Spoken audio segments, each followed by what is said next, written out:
In the midst of social distancing and business lockdowns, a freelance writer and a graphic artist bought a bus, converted it into a tiny home on wheels, and moved out of our 4-bedroom house. 1 year later, we downsized to a Chevy Express.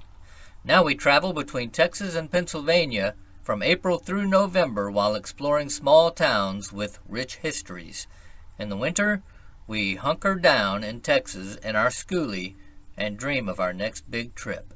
We're Alan and Teresa. And we're rolling with our nomies. All right, we're here in Nacogdoches, Texas today. Nacogdoches is the oldest town in Texas and has quite a history. We're going to be talking about that today as we walk around, look at some of the historic sites. I just learned this just now, coming into town, that Nacogdoches had 9 flags in its history, and we know about the 6 flags of Texas. Texas has flown the flags of France, Spain, Mexico, its own Texas Republic, the Confederate States of America, and of course the United States of America. The other 3 flags are from the Gutierrez Magee expedition, the Dr. James Long expedition, and the Fredonian Rebellion, which started right here in Nacogdoches. None of those rebellions lasted very long. They're all about a year, and then they were done away with. But they all happened right here in Nacogdoches, evidently. So we're going to learn a little bit about the history of this cute little town as we walk through. Here in the plaza, what they call the Plaza Principal, here in Nacogdoches, it's the square, the center square around town. Typically, in small towns, you see the county courthouse as the centerpiece. In this case, it is the visitor center, which we just came from there. Nacogdoches received designation as an official pueblo, Spanish for town, in 1779. And the square was left open, so this would have all been open. And in those days, the town square was a community place of gathering, so you often found it to be an open place. So throughout the 19th century, the square functioned as the Spaniards had intended. It became a gathering place for military musters, electioneering, and commerce, among other uses.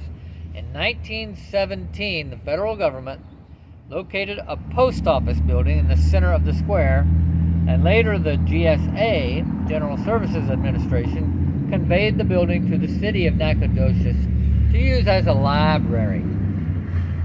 That's pretty cool. All right, so a little further back in history, the square was left open in 1779 by Antonio Gil-Yarbo, who had been designated the political chief of the area. He established his headquarters in a stone house that he erected on the north side of the square, adjacent to the El Camino Real. We're going to find out what that is, and we'll get back to you. But somewhere during this tour, look for it. It's the Easter egg. What is the El Camino Real? Okay, so we're looking at the Charles Hoya Land Office, erected in 1897. It was a repository of survey and land records for Nacogdoches County.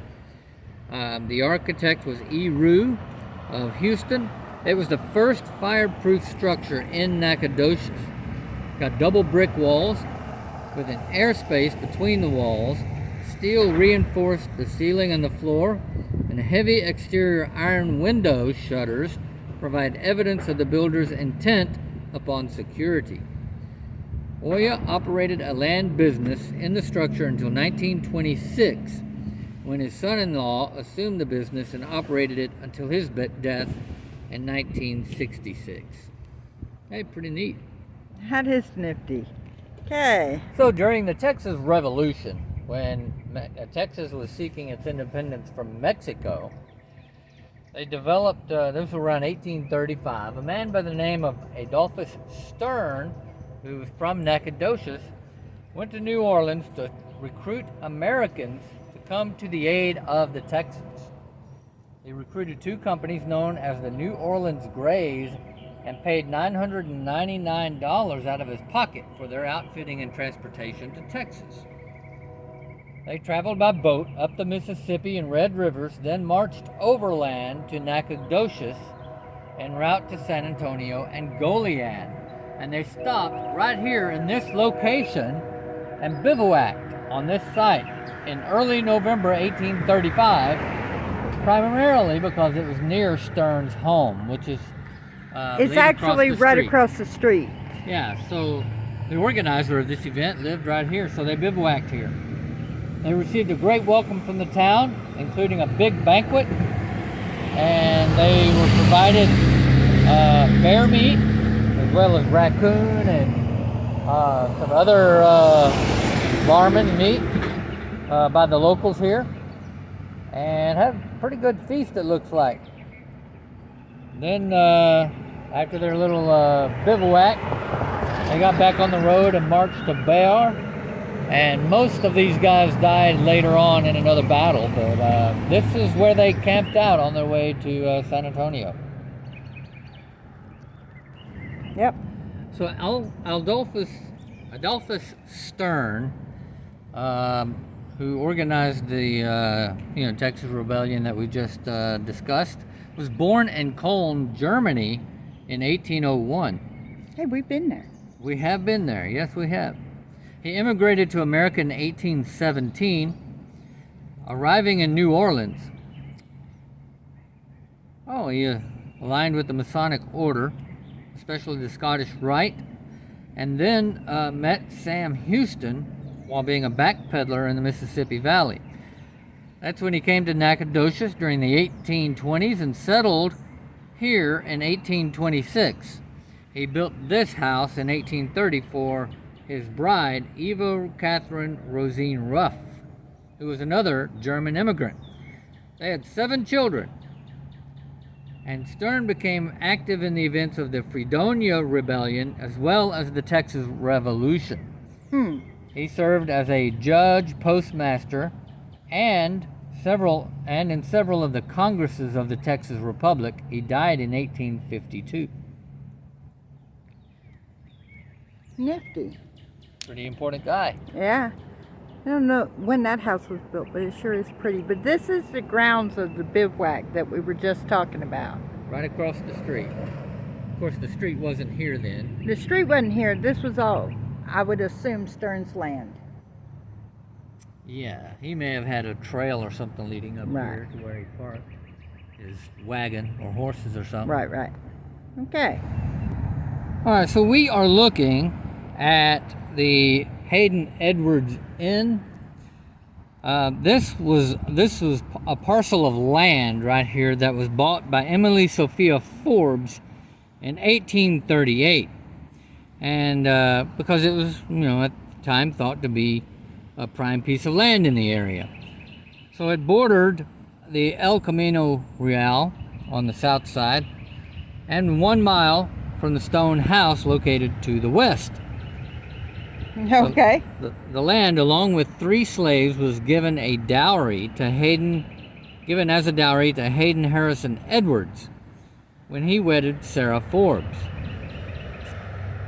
who was the daughter of Colonel John Forbes, the first judge of the Nacogdoches municipality. Okay. After the Texas Revolution, H.H. Edwards served in the First Congress of the Republic of Texas and in the 1st and 8th Texas legislatures after Texas was annexed into the U.S. Upon Sarah's death, the home was passed to her daughter, Sarah Ellen Sparks, who traded it with her brother Peyton Edwards for another parcel of land. So this street here, Main Street, going through Nacogdoches, is also called El Camino Real. And you know what that is? No. What is that?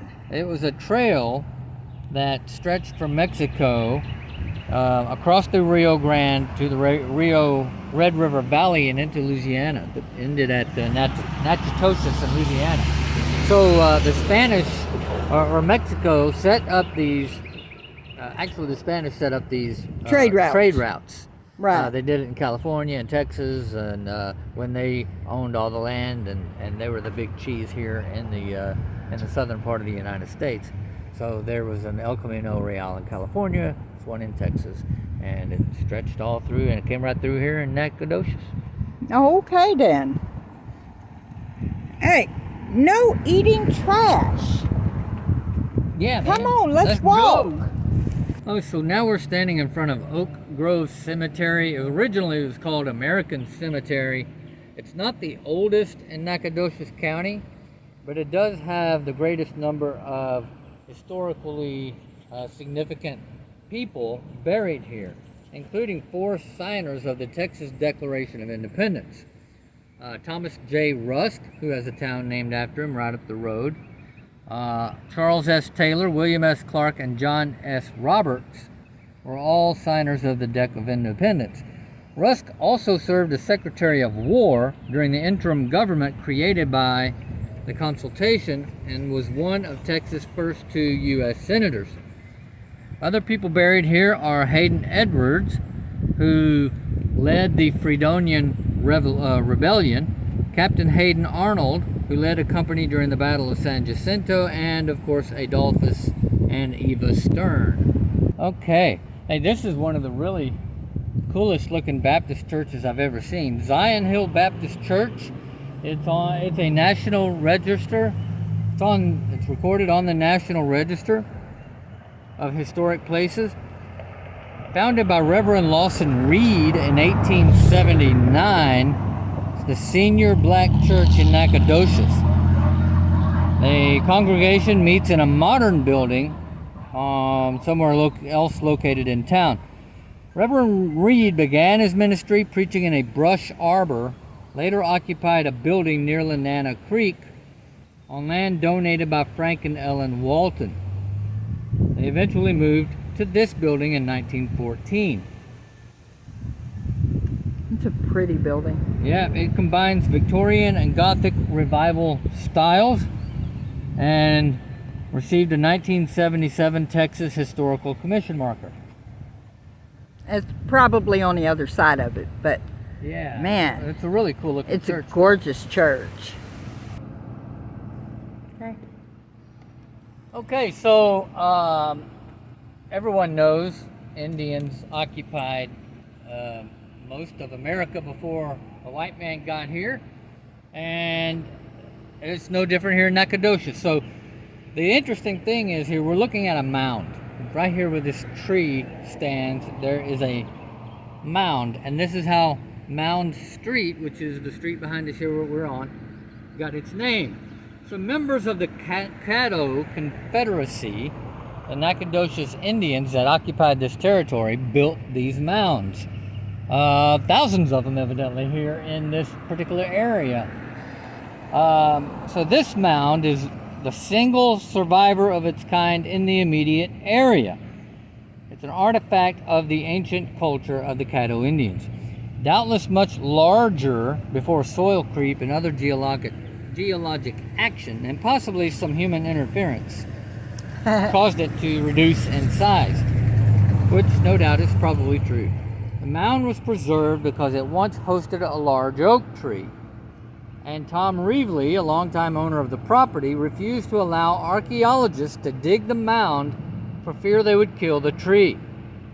Eventually the tree died, and the following owner allowed the late archaeologist James Corbin to seek the meaning of the mound. He found it to be a true burial mound around 1250. Wow. Containing artifacts appropriate to the Caddo culture. The mound is the most substantial evidence of Indian habitation in the area. It's also listed on the National Register of Historic Places. Sorry for the background noise, guys. It's the school bus. That school's letting out. We're right beside an elementary school. So anyways, we're looking at the old University of Nacogdoches building. Nacogdoches University has an interesting history itself. Chartered from the Republic of Texas in 1846, it began holding classes elsewhere soon afterwards and occupied the structure a structure that still is on Washington Square in the 1850s. It was called a university because it offered several subjects, not because it provided higher education. And it was rarely successful financially. At various times, it was operated on a subscription basis by trustees, by the Roman Catholic Church, and by the Masons from Milam Lodge No. 2. It was also once leased to Keokee College from Louisiana. During the American Civil War, it was used as a hospital and quarters for Texans in the Confederate service, and then after the war, by Union troops. Then it became property of Nacogdoches school system and is operated now as a museum by the Women's Federation of Clubs, and it's also listed on the National Register of Historic Places. All right, so this house, the Roland Jones house, is the second structure to occupy this lot. The first was burned down in the 1890s. Mr. and Ms. Roland Jones occupied the house at the time and engaged an architect to design and build this example of Victorian architecture. It's the best known among the city's historic homes because of its high visibility in the downtown area. So you can see it from afar, around. It's listed on the National Register of Historic Places, and it's a real beauty. I don't know what the statue is. Let's walk across there and see what it says. Okay, so this statue is of Diedrich Anton Wilhelm Rolfs, who was the architect, builder, and the contractor for the Roland Jones house, which is now a tea room. It is, in fact. The Nacogdoches Chronicle on September 30th, 1897 said, quote, "With his advent among us dates the real beginning of improvements in our city," end quote.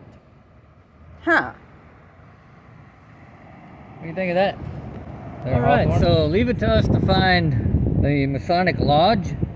This is Milam Lodge No. 2, founded in 1837 by John Henry Holland, who was worshipful master of the Grand Lodge of Louisiana. Originally, this was Lodge No. 40 under Louisiana Registry. It was set to work simultaneously with McFarland Lodge and San Augustine and Holland Lodge in Houston, and the three soon formed the Grand Lodge of Texas. Hayden Edwards served as the first worshipful master of the Milam Lodge, and its members included Thomas J. Rusk and Adolphus Stern.